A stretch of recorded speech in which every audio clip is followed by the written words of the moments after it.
You're listening to the Ground Transportation Podcast with Ken Lucci of Driving Transactions and James Blain of PAX Training. Learn how you can build a thriving transportation business with real profits, repeat clients, and enterprise value.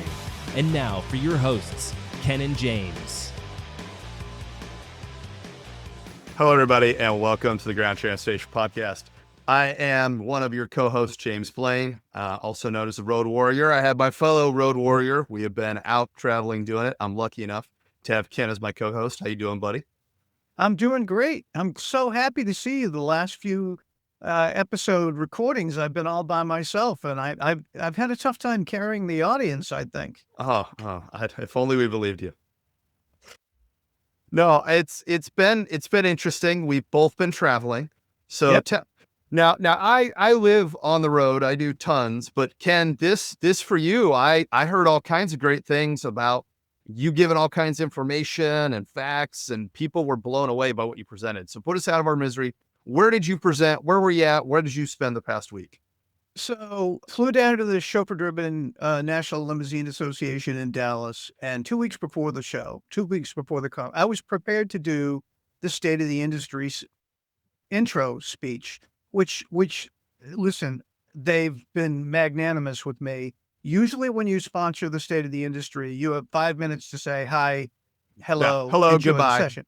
So I over the years, I mean, Chris has been unbelievably magnanimous. He's allowed me to do 15 minutes of data. Yeah. So we shared some quality data on the size of the industry, all of the feeder industries, meaning corporate travel, airport, passenger growth, corporate travel, group and meeting. The bottom line is that all of these industries are still up. Okay. Yeah. We shared up to the minute on airport passenger, for example. They had $4 billion in earnings this year above last year. Oh, really? For the We're first half. up. Absolutely. Good to And they're know. up. Now, July, if the airport passengers in July was only 0.5% above last year, but it was 5% above the last 2 years combined, right? The average. Yeah. So the bottom line of the State of the Industry intro was that the feeder industries are doing very well. Every single one. Luxury hotel growth, growing by 11% compounded annual growth rate. Investors are investing in 5-star hotels. The luxury cruise space, the top 10 most expensive cruises in the world, are growing about 9% compounded annual growth rate. Private jets growing at 5% annual growth rate. So it really, all of the feeder industries that do business with us are doing great. Group and meeting in the United States is up about 5% compounded annual growth rate, but global group and meeting is going to grow by 9.8% compounded annual growth rate for the next 5 years. So the next 5 years looks fantastic. Okay. One piece of data we gave out, which was interesting, is in the meeting and event space, they did a survey, that 67% of the U.S. companies that do global meetings would like to be dealing with a U.S. DMC or U.S. logistics company to manage their global events. Okay. Big opportunity for us. Right. So when you look at the industry itself, every bit of the feeder industries is going extremely well. When you examine macroeconomic trends, the big picture of the economy, 2026, we shared consensus data from Goldman Sachs, JP Morgan, and Bloomberg that the chance of recession is less than 35%. Now, I told the crowd, don't panic about that, because every economist sets their baseline at 20%, right? Even in the best economies of the world. But it's almost a day-to-day thing where we are watching the data on the economy from every possible database that's available. I shared with the crowd that we have 12 people in the economy that we pay unbelievable attention to, in addition to all of the travel and transportation industries and hospitality. And one of them is Jamie Dimon from JP Morgan, who flat out said, there's a chance of a recession in 2026. We don't think it's a foregone conclusion, but we're preparing our bank. So the message I had for the State of the Industry was, Every business owner should take that sentiment. Every business owner he's preparing his bank to withstand any downturn. So don't just focus on the positives of what happens over the next 5 years to all our feeder industries, but prepare yourself. So we gave a list out of things that we recommend, and it went over extremely well. I also had 2 weeks before the show, I get a call from our friend Mike Blackburn from Limo Anywhere. You know Mike. Oh, did you? Yeah. Let's go, Mike. Yeah. Let's go, Mike. He hit me with a little bit of a curveball. So Josh Anderson, who works for Limo Anywhere in marketing, was putting on the Limo Anywhere Academy. Right. And Mike said, listen, we want you to do a session. I said, no problem. But they hit me early. I mean, it took me a good 2 months to prepare my remarks for the state of the industry, and I live with that data. But the Limo Anywhere team, it was extremely impressive. They had 25 Limo Anywhere people in the academy, and they set up a room for one-on-one training with the operators. I've never seen a software company put so many resources into a presentation. And I guess they liked what I had to say. I mean, it was the first time I met the president, Sean Arena. Oh, you'd never met Sean before? No, I've known who he was. We passed in the hallway, but it's really the first time we spent time together. So that was my opener to the weekend, was spending Saturday. And I will share with you that from a tech perspective, they've got a lot of great things coming out. Okay. Yeah. I think that the software platforms are waking up a little bit. I think that, my opinion on the consolidation on the software companies is evolving, in that I believe that the company that owns both Limo Anywhere and Santa Cruz and Livery Coach, I believe that they're putting money into this industry, and I will evidence it by what it must have cost them to have Limo Anywhere do that entire academy. And one thing I came across from the session, and I think you'll agree with this, that in any course, in any software, beyond the core features, reservation and dispatch, something like 50 to 70% of the features barely get used. It's not just, we hear the same thing with QuickBooks. But that's a general business problem, right? Because I get people all the time that they're like, I just found out today that I can create my own courses, or I just found out today that you have dispatcher training or CSR training, or you train buses. Like, I feel like every company has that 50% of what they do that their target audience doesn't know they do. I agree with that 100%. And specifically on software or any learning platform, it's people, there's a tendency for operators to ask for all these different features. And when they asked me to do this session, I kind of did a deep dive on... What session did they have you do? Because I know I had talked to Mike beforehand, and he's like, so what do you think I should have Ken do? And I threw a couple things at him. So what did you end up presenting on? So the first session I did was on the feature sets inside Limo Anywhere that we have seen our client operators excel at using. Oh, okay. Because I was pushing him for profitability when he was saying that he wanted to use you. I thought a profitability session would be great. Well, believe it or not, we sold the virtues of lead quote close as a sales management system. We sold the benefits of using what they call passenger survey, which means to me is a total quality management tool. Okay. And so I spent a lot of time on the first session of those two things. And then I was amazed. They had me close out the day.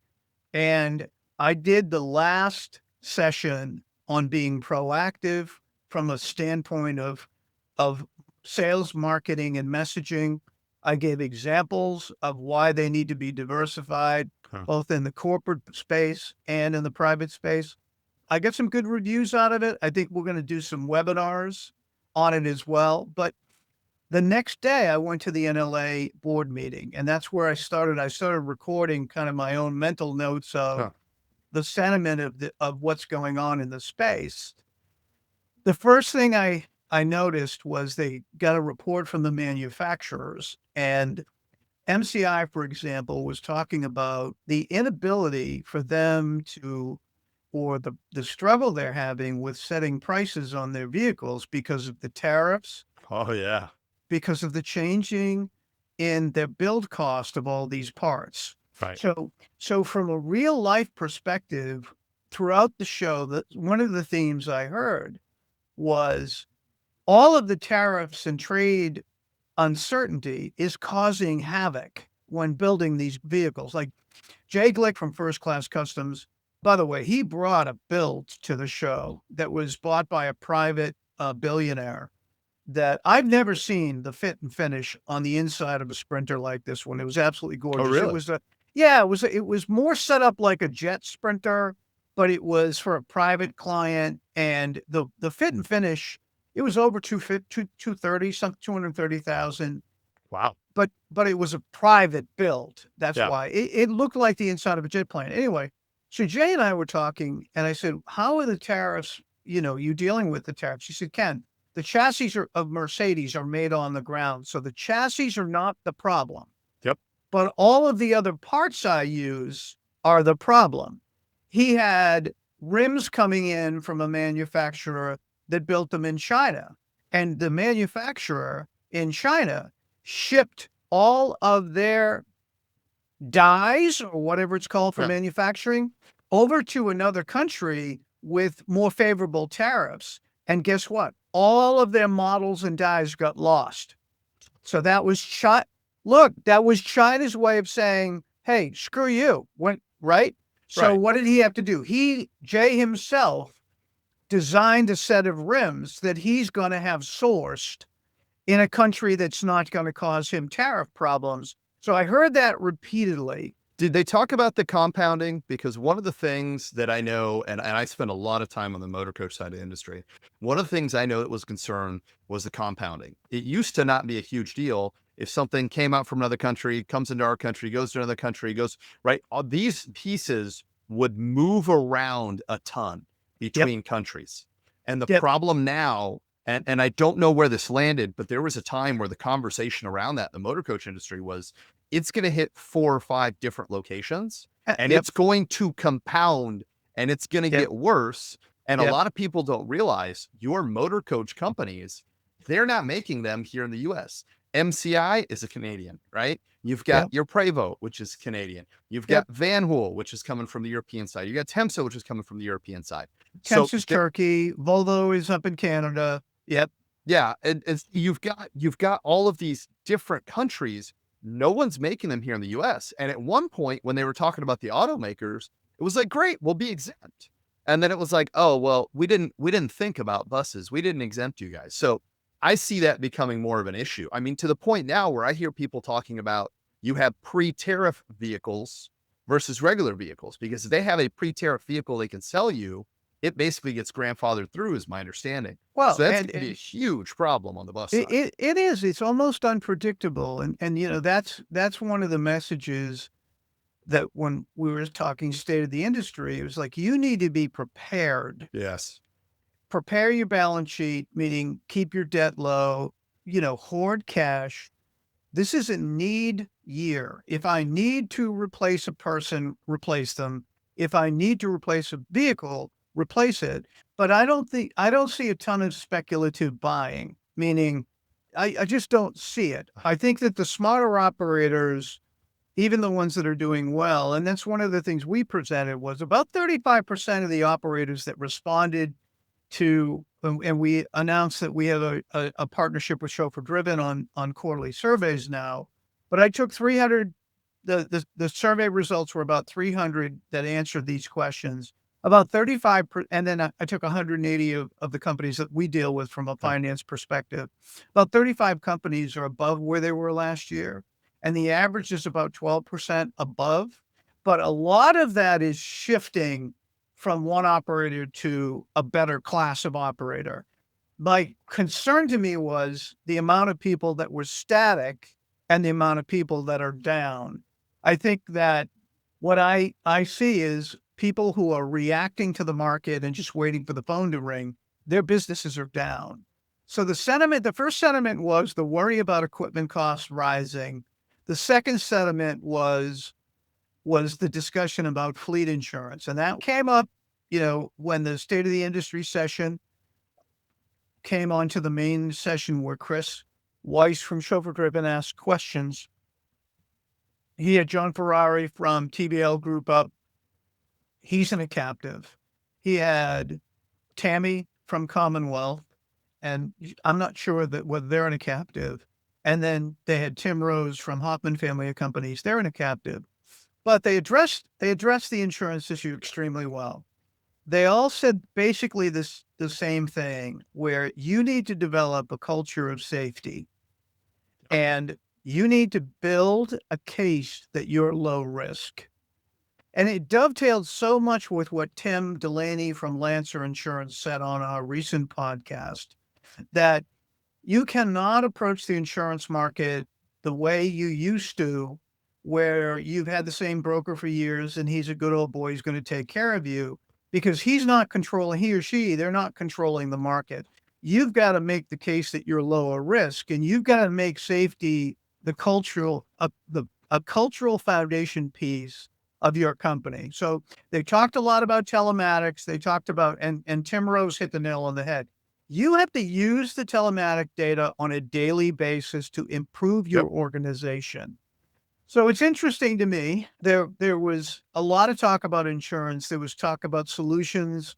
I believe that report that they came out with from the NLA talked about best practices.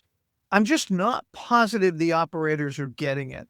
I'm not positive, James, that they're not thinking, well, that's somebody else's problem. My loss runs are okay. Well, but so genuinely, and I have been traveling a lot more this year than I normally have. And I can tell you, one of the things is that this is not what makes an operator money. And I say it all the time, right? Training's not sexy. Nobody woke up one day and it's like, I'm so excited, I'm gonna go train my team. The funny thing is, I understand what you're saying. The sentiment is there, or their thought process is it doesn't make the money. But the reality is, what you sell and perfecting the service experience eventually does make them money. Okay. It does. But that's proactive thinking. That's not reactionary thinking. And whether we like it or not, we're a reactionary industry. But you know what? All small businesses tend to be reactionary, because my dad, I used to remember, he used to go into the store the first thing in the morning, and he used to be in a great mood. And by 4 o'clock in the afternoon, he was a miserable bastard because all kinds of shit took place, right? But we are reactive because we are in there block and tackling, solving problems. Yeah. But the safety aspect, I firmly believe that safety is like what you sell. Safety sells, okay? Training sells. Quality service excellence sells. Yep. But I'm not sure why these operators aren't getting it. From a safety perspective, guy comes up to me at the show. He said, well, I'm a 4-car operator. I'm with Progressive Insurance. I'm only 2 years old. I'm like, you're in for a rude awakening. Well, what's telematics? You're in for a rude awakening, because, he's one bad accident is going to kill his renewal. But also, he's not building a case that he is a low risk candidate for insurance. It's interesting to me. But it goes back to something that I've always loved. And there's a saying out there that a lack of accidents does not equal safety. All right. You can go, and it's so funny because we see this happen all the time.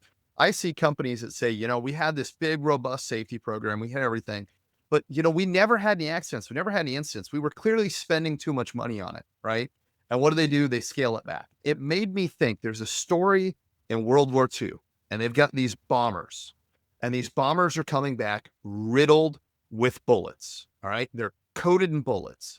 And they sit down with an engineer and they said, hey, we're losing a bunch of bombers. We need to beef them up. And the first thing the guy says is, look at where all the bullet holes are. And that's where we'll armor plate them. And they've got this idea. They're getting ready to move forward. They've got it figured out. And one of the guys goes, whoa, hit the brakes. And they said, well, what are you talking about? We saw the planes that came back. We see where the bullet holes are. We're going to put the armor plating there. And he goes, put the armor plating where there are no bullets. And they looked at him like he was nuts. He said, the planes that didn't come back clearly got shot there. That's the place where if you get shot, the plane crashes. clearly the planes, if all the holes are in this part of the plane, that means that part of the plane can be Swiss cheese and it will still fly. And if you apply that to your business, oftentimes we look at the parts that get beat up, the parts that can take the beating, the parts that can deal with it. But all it takes is one fatality, one massive accident, one massive incident, and that business is toast. And you see them trying to bolster and armor the wrong part of the business. And if you look at that same thing, if you're looking at the businesses that weather the storm and you're using that to decide where to beef up, you should be looking at the guys that didn't make it and what basically took their business out.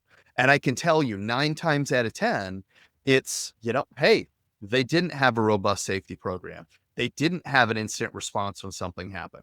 They let things go. They said, hey, we haven't had an accident in 10 years. Clearly we're spending too much on safety.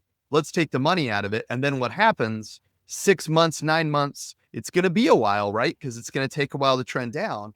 12 months later, the whole thing crashes and burns. And I see it happen all the time, Ken. It kills me. It kills me. I think we've passed into, there's a permanent shift in this industry that some people are not acknowledging. Number one, this industry is not easy anymore to make a profit. It's getting harder. Wait a minute. While managing it with your gut. Yeah. Okay. A lot of entrepreneurs say, well, I've never looked at my financials. I've managed it by my gut. Those days are over. Okay. They're over. And we're seeing it because the companies that are doing better this year that are on our program, they are granularly managing everything. Okay. Oh. The second thing that I think so number one, the industry, the profits have shrunk. So you need to be more and more astute financially. The second thing that's happened is, and they're not getting it, is this is not a fad on the insurance issue. Oh, what'd Tim say? 14 years, right? Correct. 14 years of losses on the commercial side of his industry, meaning for every $100 you take in, you lose $1.50, or you lose 150 or $101.50. That's not a good trend. So these are permanent changes.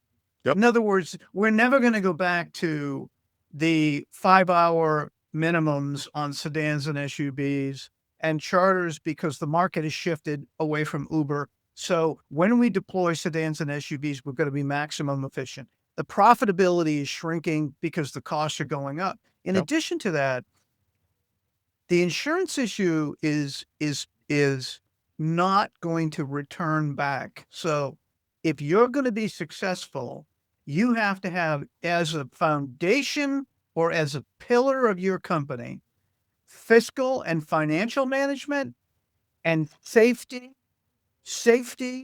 management and risk management. Yep. Okay. So if you don't have those two pillars, you're not going to succeed long. And it's scary to me because I see some operators that have been around for a while.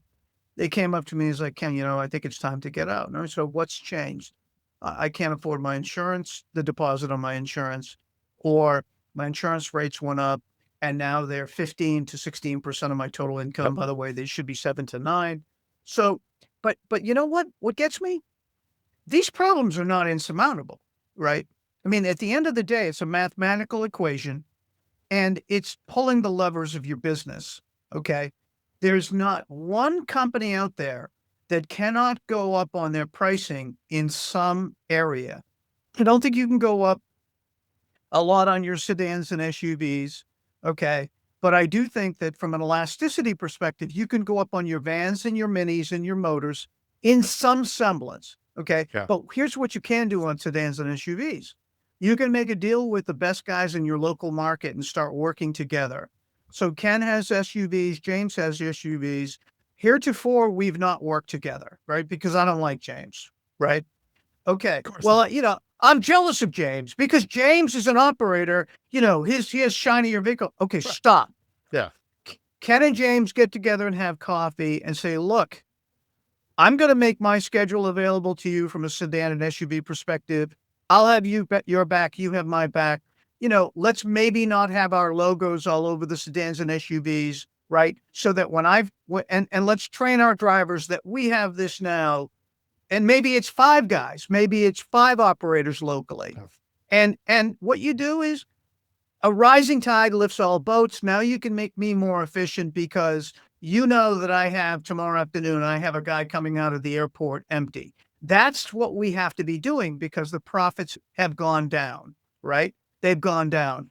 And I do think it's that much collaboration needs to improve on the local level and on the national level. So let me ask you something, Ken, because we're at kind of a nexus point, right? So I go and it's funny because you grew up in the grocery industry. Every time I go to the grocery store with my wife, and I try to do it as little as possible, but every time I end up at the grocery store with my wife, it costs me more. I'm seeing the cost of groceries go up every day. The Yep. cost of insurance is going up every day. All of these costs in our personal lives are going up. That's for all of your drivers, all your staff. On the business side, we're seeing cost go up. But what we're seeing at the same time, Amazon just announced that due to AI, they're doing mass layoffs. We're seeing that wages are not keeping up. We're seeing that all of these kind of, and I bring it up because you talked about earlier that, we have this 35% chance of a recession, but we've got all of these kind of what I would call, at least to me, red flags. Yeah. Oh, yeah. If you're the operator, and I have the advantage, I can ask my financial friend over here whenever I want. But if you're the operator listening to this podcast, you're like, man, I keep hearing all this stuff. I keep hearing all that. Like, from a financial perspective, what do you see? Is there a breaking point? Does this keep going? Do we have to increase prices to keep up with it? I mean, it almost feels like there's a snowball coming down the hill to a lot of people. I have very in-depth conversations with my buddy Bobby Bellagamba, who, we used to own Concord. We helped him sell his business. We talk now about the stock market, and there are some people that think that we're in the middle of an AI bubble. And I would agree with that. okay, so to answer your question, if you accept the reality that in any given time there is the potential for a black swan event, or there is a potential for at least some sort of a disruption, just like we saw in the pandemic, the strong survived. Right. So at the end of the day, I think 25 and 26, don't forget 26 is also a mid-year election year. Yeah. So I think it's prudent that you tighten the sheet a little bit, right? And you hold your cash, you go up in prices where you can, you work with people who pay you on time so that you're not left with a lot of cash out if something happened. But the name of the game is we're a transactional business, and it's not enough to look at your transactions at the end of the year to see how you did. You have to manage the business on a micro level every single month. Am I pessimistic? I'm very optimistic about the larger equipment from vans, minis, and motors, and our ability to stay profitable in those sectors. I think we deliver a better service experience than any of the competitors out there. I think that in certain markets like the airport quote shuttle market, I think that's a pricing game, but I think we do a hell of a job on all of the others. And I see those areas continuing to be very profitable. Where I'm concerned, especially because of the recent transactions that have taken place and the coming of autonomous vehicles, I'm concerned about the sedan and SUV space. The other thing that let me back up. I'm concerned that we can't even keep the market share that we have. We're a $20.3 billion industry if you include motor coaches. 6.6 billion of that is sedan and SUV. Okay. And, we talked to, or Brett Barinholtz did a great job with the Suzanne Newfong, the CEO of GBTA. And I talked to her before, and she's like, Ken, we had to revise our 25 a little bit so that we are not growing at 10%. We're growing at 6.6%. Corporate travel is growing by 6.6% over 24 in 2025. In 2026, they've revised from 9% down to 6%. She said, but we're still on track we are still on track to be a $2 trillion industry. So I said, Suzanne, 67% of the reason why corporate travel uses Chauffeur is sedan and SUV. Okay. And she said, I didn't realize it was that high. I'm like, it is. So my concern is not that we're going to be attractive to corporate travel, to do groups and meetings, to do high touch board meetings, to bring people in for training, et cetera, et cetera. Large equipment, I think we're going to be fine. What scares the crap out of me is our lack of ability to come together as an industry on the sedan and SUV side. Number one, at the basic level, on the local and state level, we should be sharing resources and we should be helping each other out. And we should be, rock bottom prices to each other. That's number one. Number two, the other theme of the show was technology. Okay. And every single session I went into, and I hopped in and out of every one, our friend Joey Mills was giving a great talk on overnight tours, which is incredible. Oh, yeah. Every single session, the state of the industry session was about technology. Tammy Rudder from Commonwealth hit the nail on the head. We are constantly trying to keep the corporate clients while the age of the passenger keeps going down and the age of the booker keeps going down. And she said flat out, they all want to use apps. They all want dashboards. Okay. So I think I was pleased by what I heard and saw with Limo Anywhere. And I tried to say to myself, forget about the fact that, I played a part in the session. I got to tell you, they've got some unbelievable feature sets coming. And the other thing I heard was, for the first time, the other software provider that's owned by Full Steam is going to be sharing some of their shuttle tools, because apparently they have a better shuttle tool than Limo Anywhere. And Limo Anywhere has better corporate dashboards. So I'm worried about the sedan and SUV space from our industry's perspective, because, we just saw that Lyft just purchased TBR, which is a smaller boutique network here in the United States, but they're massive in the UK and Europe. The highest touch meetings that take place in Switzerland in the finance and banking space are done by TBR. Well, that company was just purchased by Lyft. So at the end of the day, as we're seeing the TNC come into the premium space, and we're seeing continuous talk about Uber just announced, by the way, they just announced that the Lucid Neuro vehicles are going to be launched first in San Francisco.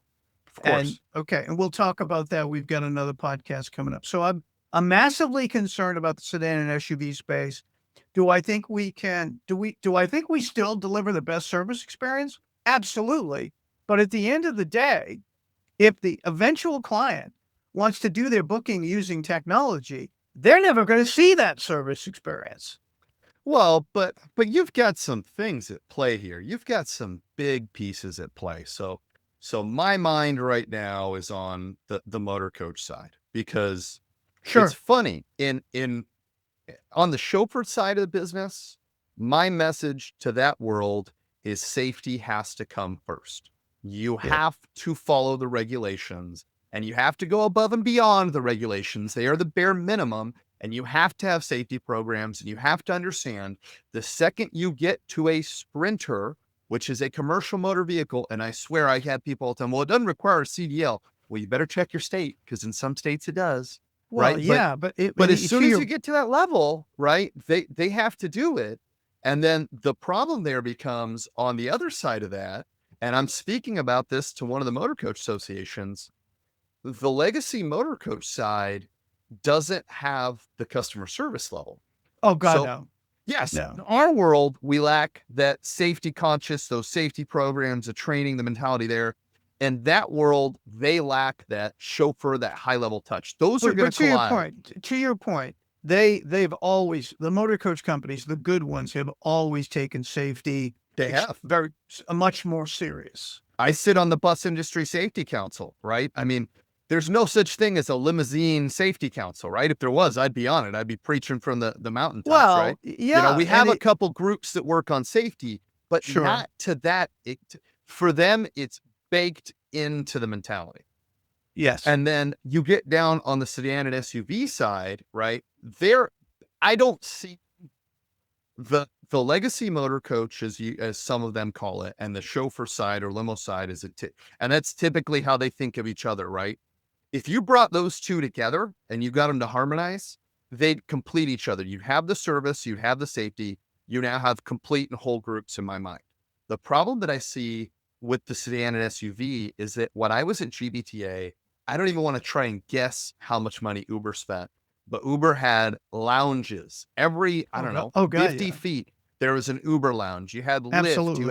and the one thing that we cannot do, and the National Limousine Association is making a hard effort, but the one thing that doesn't exist in our world is a centralized national dashboard unless they go through a broker.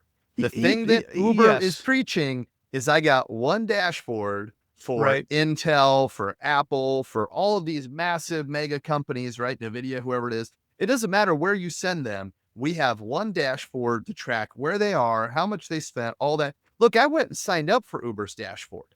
I Yep. wanted to see it, and it's good. It's great. Now, listen, it's phenomenal, and there is such a state of denial on some people's mindset on the tech side in the chauffeur space. Well, that's too expensive. We can't do that. But on the other side of things, that's exactly what the corporate client wants. The private client wants the convenience of ordering that app. Yeah. Oh, and look, pricing, I maintain that the TNCs have, without question, done a fantastic job. Urban city to airport near urban city. Okay. Oh, So that's- JFK, LaGuardia, right? JFK and LaGuardia to downtown, and then Boston to Logan Airport, to everybody who lives in the Back Bay in that area. And they're integrating with the airlines too, right? They're totally integrated. I got off a Southwest flight. I think it was Southwest. Either way, I get off a flight and I'm in the app for whatever, because I'm looking at my next flight, and it says, "Hey, I saw you just got to the airport. Click here." And by the way, if you don't know this is coming, you now have hotels doing the same thing. I got into my hotel app to check in when I got to the airport, and it said, "Thanks for checking in. We see you're at the airport. Do you want to have a lift? Click here." Boom, right into the lift app.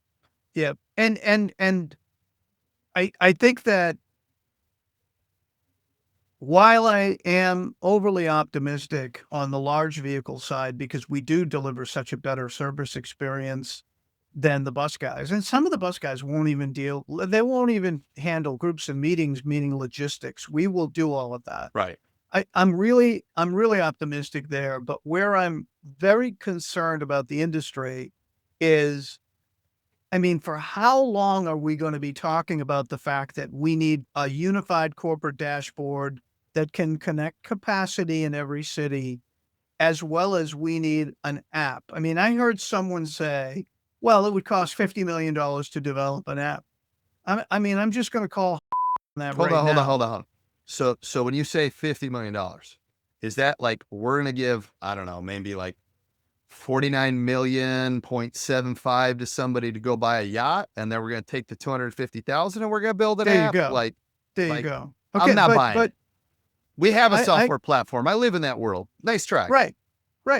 Look, I had the owner of one of the largest networks in the country say to me, well, so-and-so said that it was going to cost them $50 million to develop an app.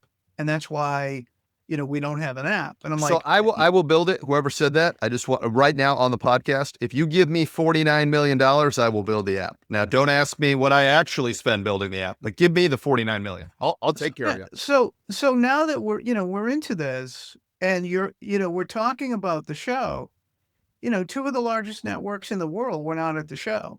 Okay. They weren't anywhere to do with the show, and let's leave names out of it. But they think they either think they're better than the general public, and I think that, or they just didn't think that there was relevance to go to the show. No presence whatsoever. None. Right. And my thought process is this: we're either going to rise together or we're going to fall together. And look, I got no dog in this hunt. We'll be able to sell the businesses regardless. And, there isn't really much that goes on in the space that we're not involved with.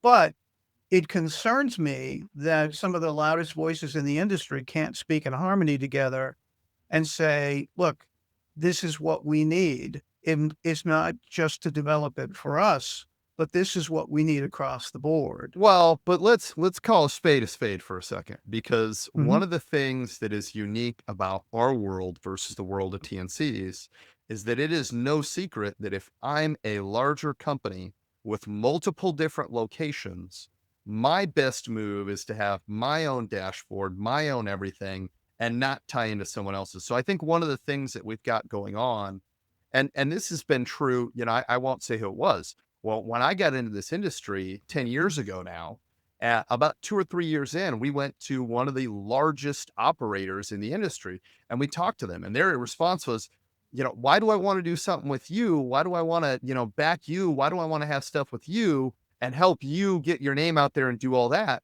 and bring everybody else up when it behooves me more to make sure that I'm better than everyone else? And it's that mentality that we've been fighting since long before I got here 10 years ago, probably long before you got here, that I think is stunting growth.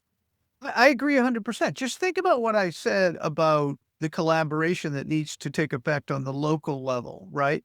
Yep. So I deal with operators all the time that say, I have 10 SUVs, 20 SUVs, et cetera, and I can't go up on my pricing. And then we look at the KPIs and we show them in a heat map. Look, this is where you literally had no usage during the day. Oh. And on these days. So, I mean, honestly, if you had 2 more rides a day, your margins would go up, because think about it. You already put the vehicle on the road. Okay. And you're probably paying that guy for an 8-hour shift. You might be putting him down 2 hours, but regardless, if you became more efficient, and that efficiency at the local level only comes through collaboration with each operator or selective operators. All right. If a guy's a dirtbag, don't deal with them. Okay. But I maintain to you that the same thing has got to happen on the large side of the industry. 100%. Okay. And it doesn't. And because for whatever reasons, they can't get over the confidentiality, the proprietariness, they can't work together. And unfortunately, I think that when you said it, when you go to the GBTA and you see Uber just courting the businesses, at some point, the businesses are going to say, you know what? I don't agree with it. They're going to say, you know what? It's the same SUV. I don't give a shit if they don't vet their drivers, or it's good enough. That scares me. It's lowering expectations. But the important thing to remember, all right, and I am lucky enough that I had a father who worked for Sprint, which is now part of T-Mobile, that worked with their procurement department. And if I'm the guy in procurement, I don't want to have to manage 50 different companies and 50 different places. True. And even if and 50 different processes for billing, and 50 different Yes. ways of ordering things. I agree with you 1,000%. This is why the broker model works. Okay. The reason we have large brokers that don't own metal, and we have it in the motorcoach side, the limo side, it doesn't matter what industry, sure. NEMT, that is because for the procurement guy, they'd rather have another layer below them that deals down and does all that, and they have one dashboard, one everything to go through. I would rather take someone that does a half decent job and I only manage one, to the guy that knocks it out of the park and does the other. And the thing that you've got to be aware of there is a lot of this is understanding what you're selling. And understanding what your customer needs and wants. Yes, because there's a guy who your goal is to sell to that broker, or maybe it's a time in the business where it makes sense to sell to that broker, but you might decide, hey, I'm a higher caliber company, to where that's not my target. I'm targeting someone that wants a more high touch, a more exclusive. Just because the procurement department of a large company wants one dashboard, one everything, they'll take low quality, doesn't mean you're not going to find someone that is the largest local company in your town that cares way more about the quality. I will share with you, in my world of PAX training, I have customers that are defense contractors. Yeah. I have Yeah. customers that are massive corporations that are huge that you would never think. And the reason they've come to us is they've said, hey, we have 5 in-house drivers, or we have 10 in-house drivers. They drive our CEO, they drive our mega, contract. We have like a tiny amount of guys when we absolutely can't afford to send something out of house, and we want them to be perfect, right? Mhm. And so that exists. And the reason that exists is because for that in-house clientele, they had to have it perfect. I've got customers that have told me, hey, I need a higher level of training because I deal with the king and queen in my country, or I deal with this. And so I think a lot of this is kind of understanding where you sit in the market. But to a certain extent, you've also got to understand we as an industry, whether it's motor coach, whether it's NEMT, school bus, limo, I don't care what you're in, you have to decide where you sit in the market and as an industry, what you're going to accept. I've said for years, if you look at the California raisins, my favorite thing to do is ask people, what were the California raisins? What brand? And everybody, oh, Sun-Maid, this, that, the other. And the answer is none. It was the California Raisin Growers Association that banded together to raise it all. Just like Got Milk. Got Milk wasn't, any specific brand. That was the Dairy Growers of America. It was the dairy association. Exactly. Now here's what kills me is even between our industries, I travel a ton. I went to Washington multiple times with different associations. There was no collaboration between the different associations on the asks of the representatives. I went in with one group one day, I went in with one group another day. They have different lobbyists, but they're asking for the same crap. We have the same insurance problems, we have the same insurance issues, but we're not crossing those borders and having 4 different associations in transportation go to those representatives and ask for the exact same thing and say, together. Exactly, together. And it gets back to the thought process of collaboration. 100%. Okay, because at the end of the day, I think the NLA does a great job with their lobbyist firm and with their PR firm. I believe it's Cornerstone, isn't it? Right, Cornerstone.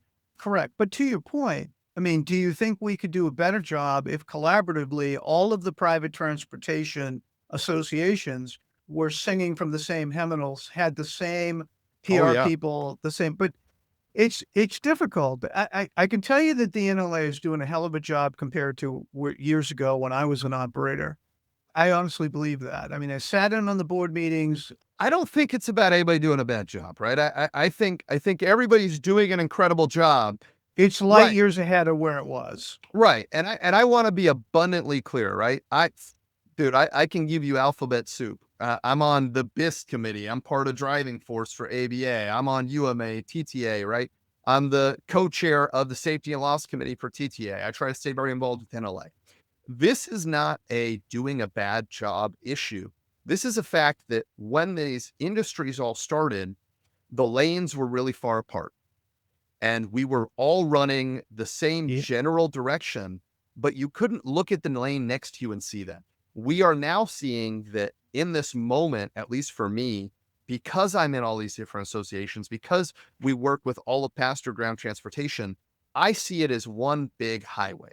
We're basically on a multi-lane highway. With no more Jersey barriers, to your point. No, right? We've now merged onto the same highway going the same direction. So the motor coach guys are in their lane, the limo guys are in their lane, NEMTs in their lane, school buses in their lane, taxis in their lane. But we haven't realized that we've all merged onto the same highway. And what's happened, and the reason for me it's so obvious, is I'm watching guys switch between lanes and I'm watching guys have vehicles in multiple lanes. It's very common now to see a chauffeur services company that runs buses. I'm now seeing bus companies that are starting to run black car. And they're running school buses. But you hit upon something. You hit upon something that I think is pretty important, which is we all have one massive common problem, and that's commercial insurance. Oh, at every show, every industry, it's all of us. What you're saying then is why aren't these associations collectively, why isn't there an insurance group, a committee, a task force with people from the UMA, with people from AMA, with people from TA, and people of the NLA? I mean, you heard it here first, Yeah. right? And by the way, I will be that guy, right? And I've made that offer, and I've tried to promote collaboration between the associations because I'm at everything, and it's But probably no secret. this is the fundamental issue that will bring them all together. Okay. Oh Now, yeah, here's the other piece of this puzzle. If they come together for the insurance issue, they can also come together with a position on autonomous safety as well. Because the only people that are talking about autonomous safety at the moment are the autonomous industry, right? We oh don't yeah. want to. Okay, but to your point, I think that there is a tremendous case to be made that all of these associations should be collaborating and funding money together to change the insurance policy and to let the insurance commissioners in every state. Now, imagine what we're saying. By the way, we started this by talking about the NLA show, but we're Well, going to and by the way, no secret, which I wasn't even there because I well, was at your CBA in wife was there, California. and I Yeah. actually had a better time with your wife than I ever do with you. I mean, I mean, we that's why I weren't married her, right? right. We weren't next to each other, but every time I talked to her, she was very positive. She was always smiling. She's the opposite of me, right? She's the opposite. Anyway, so what we're saying is, because you travel in all these other association circles and you see the commonality that insurance is the problem. I think what we're advocating here is instead of the NLA sending a letter or a report to the state's insurance commissioner, that letter would have the logos and signatures of the presidents of all of the associations. And That would I'm be gonna massive collaboration. and it's doable, right? Are you pipe dreaming? Are we Oh pipe no, dreaming here? no. So Matt Doss, who we will be bringing back on, right? And I will be seeing soon at an upcoming show. Matt Doss brought in at IATR. He had a panel presenting to the regulators that was, right? We had Rick Versace, which was representing, Sure. the Sure. NLA and the FLA. We had Yep. the head of BANI, we had the head of TTA, we had, Ira Golds. We had all these different people from all of passenger ground transportation all come in, all present at once. And I can tell you, and this is something that has been gnawing away at me since the legislative fly-in for TTA and for NLA's Day on the Hill. They were back Sure. to back. So Back I to back. literally, we were there for NLA. We went and we saw all the representatives. Literally the very next day, they had one day that overlapped. The very next day, after being there with representatives, I was now going with TTA to see representatives. And for NLA, we were asking for an insurance task force. And we got, ironically enough, right, Sharice Davis, her head of office, had been with her for a long day. Sharice Davis is from Kansas. She's a representative from Kansas, I believe. She's from the House of Representatives. I believe she's House of Representatives, Democratic Party, state of Kansas. Don't quote me on that. I'm just going off the top of my head. But her head of her office, had been there for a long time. I want to say, don't quote me on this one, I believe he was a Jayhawk like I am. And he told me, he said, look, you're going to talk to a lot of kids. This is when Vance was trying to get something done, right? They were all in session. He goes, I'm going to give it to you straight. You're asking me for a task force. Okay, what does that look like? How does it work? What does it do? You want an insurance task force, right? He, in a very, very nice way, he came to me and said, all right, you asked me for a pony. Great. Do you know what kind of pony? How are you going to feed the pony? Where are you going to keep the pony? How's the pony going to live? This is not even my problem. This is a state issue. And in a roundabout way, that's kind of the message he gave. And the thought to me was, all right, so we've got a state issue. So we have a very easy way for them to kick it down. It wasn't collaborated. And in a short span of time, I wasn't able to go with UMA, but UMA was there too. So we had TTA, NLA, UMA. So you have the motor coach operations, you have NEMT, taxi, and paratransit, and some smaller school bus, and the limo associations all converging, all asking for the same thing in a roundabout way. What happens when we say, hey, we've all come together as an industry, This is the shared problem. This is what we want a task force to look like. Here's a blueprint for it. We'd like you to endorse it. The whole game changes. Now, let me be abundantly clear. Cornerstone did an incredible job in putting stuff together for us. TTA's side did an incredible job putting stuff together for them. I don't want anyone to think that I'm trying to say, hey, enough wasn't done or stuff like that. For me, I saw this opportunity for a shared issue that I'm watching put people out of business, right? And don't get me wrong, we play a huge part in that because your training, your telematics, all those pieces, but it's grown to a point where we as an industry, a larger passenger ground transportation industry, have this opportunity to come together. I volunteer as Tribune, right? I am happy to help coordinate that. I've tried to put myself in touch with all the right people, but I think at a certain point, the leaders have to come together and say, these are the main issues. We're not going to agree on all of them. We're not going to want the same thing on all of them. But if we become that squeaky wheel that gets the grease and we're able to get that message out there effectively as a group, and we're able to pool resources and time and money to do that, guys, there's a reason that the Amish can build a whole barn so quickly and then get it to last for so long. Do we need them on the task force? Look, hey, it shows I live out in Kansas, right? It immediately goes to a barn raising for me. But. I think you've hit upon something that, at the beginning of the podcast, we didn't think we were going to come up with. We didn't think about this as the aha moment. But at the end of the day, I believe the chauffeured space can only do this much on its own. Yep. And the UMA or the bus guys can do this much. Don't say theirs is bigger. You're going to make people upset, Ken. I know. Everybody's got to pull their weight. But collectively, what you can do is you can bring the legal experts together Matt Dawes he works across all of them. Look, if I'm going to have a partner in crime and getting everyone together, it's going to be Matt. So Matt, 100%. I love you to death. I'm volunteering you if you're up for it, buddy. I know you are. No, but I think that if it's much, much, much more impactful if on the days on the Hill or whatever you send to each state, both the governors and the head of insurance agencies. No, what's the guy in the state that takes care of the insurance? Oh, the insurance commissioner. Yeah, but you should have the same package sent to every state. You're right that the insurance is a state issue, but I'll tell you what's not. It's tort reform. Yeah. Is a national issue. And it is a state issue from the perspective of state legislatures. But you're right. I think all of the passenger transportation space needs to come together. And I hate to say this, but the insurance companies can only do so much. And their inclination might be, you know what?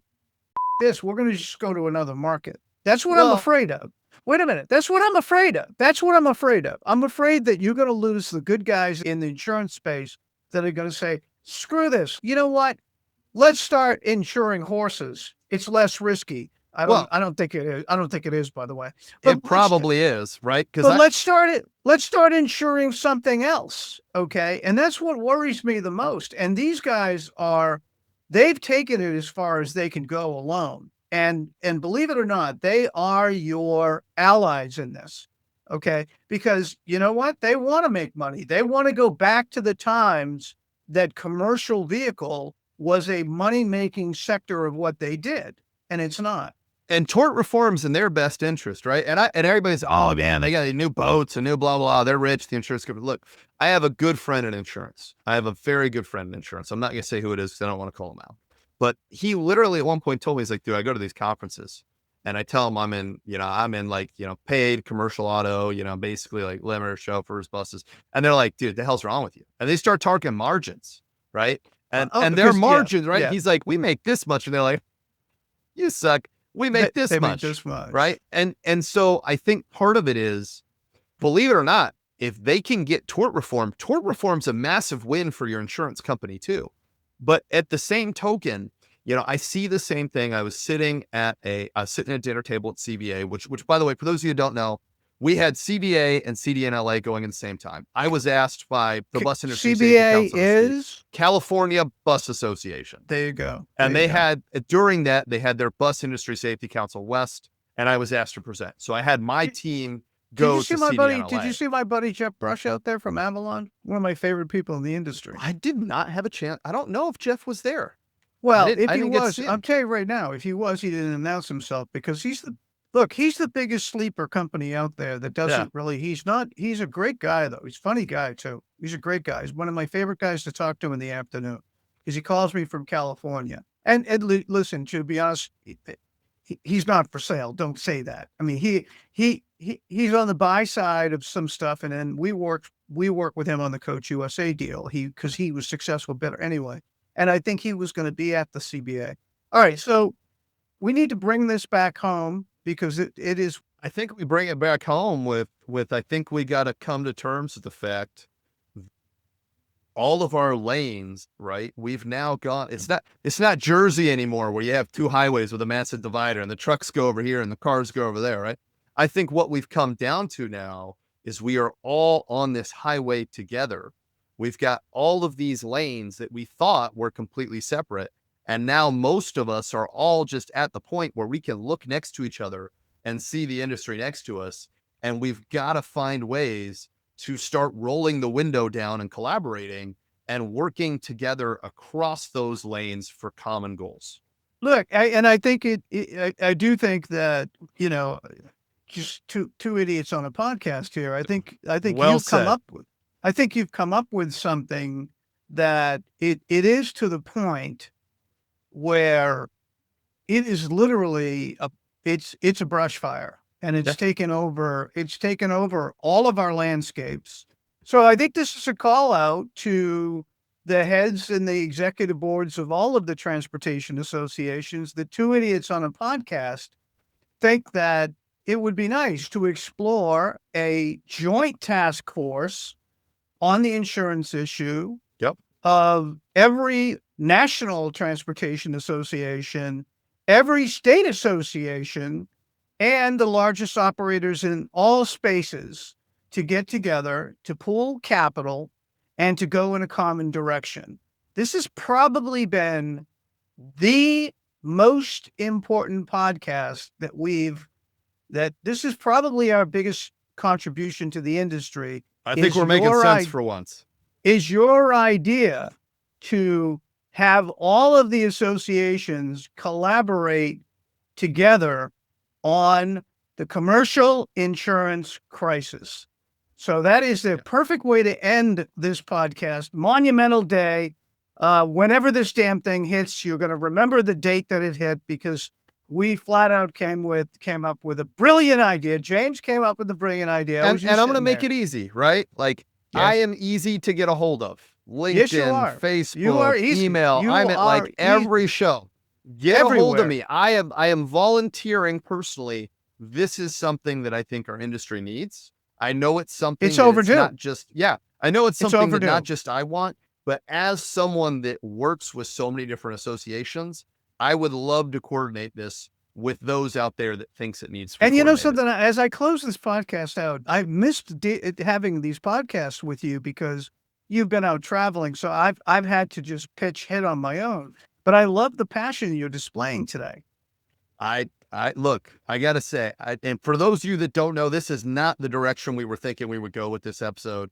Ken and I get together, we do these episodes, we have a topic, and then we kind of go. And so I think part of that, Ken, but is this was gold. You and I love this industry. You know what? I absolutely do. And on my worst day, I say I'm going to open that damn hot dog cart any day now. But I want to see this through to a conclusion. I agree. We've been involved in some fantastically large transactions that maybe we'll talk about at some point. But I see this common thread that's through the industry, and I hear the best guys in the insurance space basically say this is a terrible situation for us too.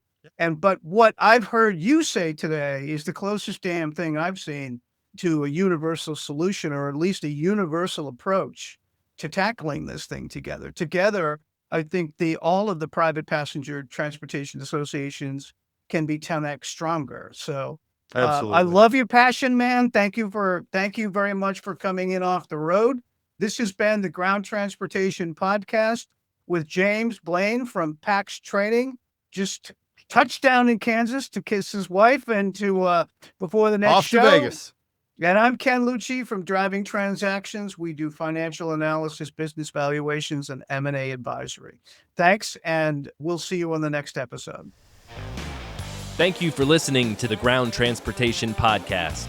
If you enjoyed this episode, please remember to subscribe to the show on Apple, Spotify, YouTube, or wherever you get your podcasts. For more information about PAX Training and to contact James, go to paxtraining.com. And for more information about driving transactions and to contact Ken, go to drivingtransactions.com. We'll see you next time on the Ground Transportation Podcast.